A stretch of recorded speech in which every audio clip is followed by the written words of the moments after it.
kahit isa. Taga-harvest lang talaga ang person. Sabi ni Sir, may buko daw lang.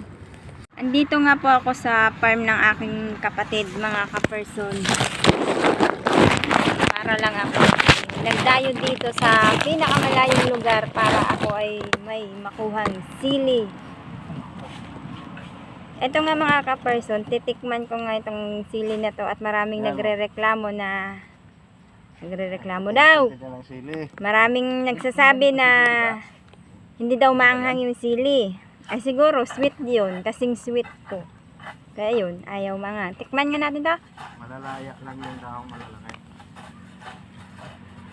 Ilipat yung Ako talaga hindi mahilig kumain ng sili pero nangangagat to siguro. Manghang nga to, manghang.